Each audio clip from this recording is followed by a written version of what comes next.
सर्दी के साथ साथ घने कोहरे ने दस्तक दे दी है। बीते कुछ दिनों से प्रदेश के कई हिस्सों में दृश्यता लगातार घट रही है, जिससे सड़क हादसों की संख्या बढ़ती जा रही है। खासकर एक्सप्रेस वे, हाईवे और लंबे रूट पर चलने वाली बसों के लिए हालात चुनौतीपूर्ण हो गए हैं। इसी को देखते हुए परिवहन विभाग ने बस संचालन को लेकर सख्त दिशा निर्देश जारी किए हैं। परिवहन विभाग का मानना है कि कोहरे में जरा सी लापरवाही बड़े हादसे का कारण बन सकती है।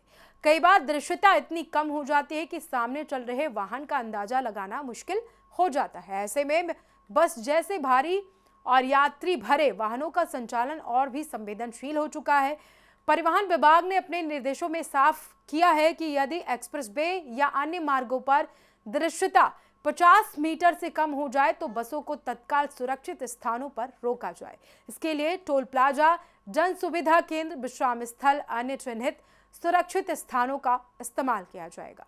विभाग का कहना है कि ऐसे स्थानों पर बसों को रोकने से न केवल चालक और यात्रियों की सुरक्षा बढ़ेगी, बल्कि यातायात व्यवस्था भी नियंत्रित रहती है।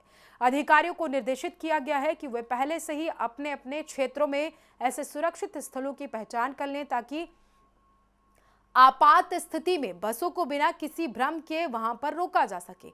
यह भी सुनिश्चित किया जाए कि यात्रियों को ठंड या असुविधा का सामना ना करना पड़े। घने कोहरे की स्थिति में विशेष रूप से रात के समय बसों का संचालन हर हाल में रोकने के निर्देश जारी किए गए हैं। परिवहन विभाग का मानना है कि रात के अंधेरे और कोहरे का मेल हादसों की आशंका को कई गुना बढ़ा देता है। ऐसे में जोखिम उठाने के बजाय बसों को सुरक्षित स्थानों पर खड़ा करना बेहतर विकल्प है। निर्देशों में स्पष्ट कहा गया है कि यदि मौसम की स्थिति अत्यधिक खराब हो तो दृश्यता नाम मात्र रह जाए तो किसी भी दबाव में आकर बसों को चलाने की अनुमति नहीं दी जाएगी। यात्रियों को समय से पहले स्थिति की जानकारी देकर वैकल्पिक व्यवस्था सुरक्षित प्रतीक्षा के लिए तैयार किया जाए।